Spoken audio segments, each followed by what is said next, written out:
सम्पूर्णमा नमस्ते। आज पनि नेप्सेनामा यहाँहरूलाई स्वागत छ। सर्वप्रथम सिडिएससीको करेन्ट इस्यु अपडेटको बारेमा जानकारी दिन चाहन्छु। आजसम्म विकास हाइड्रो पावर कम्पनी लिमिटेडमा 28,079 जनाले अप्लाई गरिसकेको छ। त्यस्तै गरी सन नेपाल लाइफ इन्स्योरेन्सको राइट सेयरमा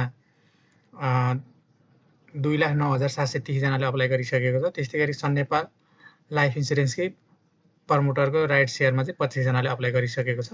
अब हामी नेप्सेको समरीमा जाँदैछौँ। नेप्से आज 7.94 अङ्कले घटेर 0.29%ले घटेर 2669.51 अङ्कमा आइपुगेको छ। त्यस्तै गरी आज 93वटा कम्पनी बढेको छ भने 153वटा कम्पनी घटेको छ। एउटा कम्पनी चाहिँ अनसेटको अवस्थामा रहेको छ। आज टप 5 टप गेनर्स कम्पनीमा ओएमपीएल 9.99%ले बढेको छ। सिन्धु 5.11%ले बढेको छ। एसएपीडीबीएल 4.74%ले बढेको छ। एसएडीबीएल 4.25%ले बढेको छ। एनएलजी 4.12%ले बढेको छ। त्यस्तै गरी टप 5 टप लुजर्स कम्पनीमा एसजीएचसी 8.32%ले घटेको छ। एमएटीआरआई 6.20%ले घटेको छ। बिएनएल 5.88%ले घटेको छ। बिएचपीएल 4.82%ले घटेको छ भने दोर्दी 4.66%ले घटेको छ। त्यस्तै गरी टप 5 टप टर्नओभरमा आज रादी, मिन, एनजीपीएल, यूपीसीएल र एचआरएल रहेको छ भने टप 5 टप भोल्युममा एनजीपीएल, एचआईडीसीएलपी, यूपीसीएल, मिन र रादी रहेको छ। त्यस्तै गरी टप 5 टप ट्रान्जेक्सनमा एनजीपीएल, एचआरएल, यूपीसीएल, क्रेस्ट र रादी रहेको छ।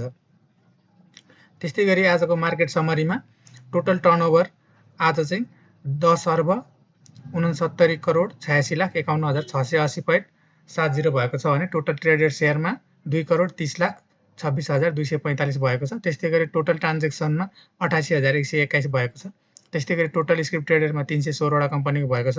त्यस्तै गरी टोटल मार्केट क्यापिटलाइजेसन रुपिस 44 खर्ब 42 अर्ब 5 करोड 10 लाख 13,076.55 भएको छ भने total float market capitalisation rupees 14 खर्ब 92 अर्ब 38 करोड 36 लाख 89,281.51 भएको छ।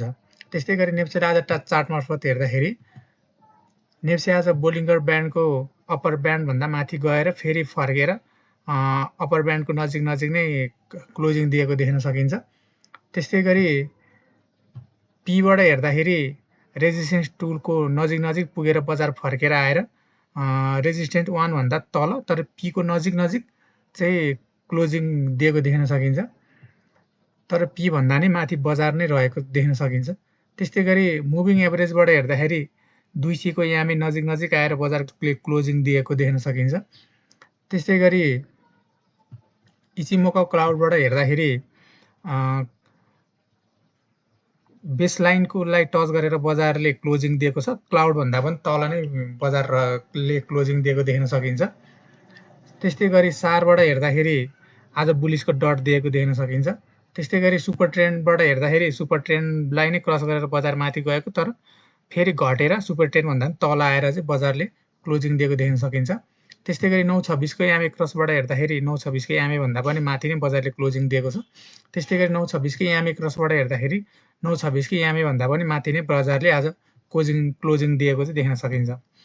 त्यस्तै गरी म्याक्डीबाट हेर्दाखेरि बजारले बुलिसलाई नै कन्टिन्युटी दिइरहेको छ र आज पनि 0 भन्दा माथि हिस्टोग्राम ग्रीन अलिकति लामो बन्दै गइरहेको देख्न सकिन्छ।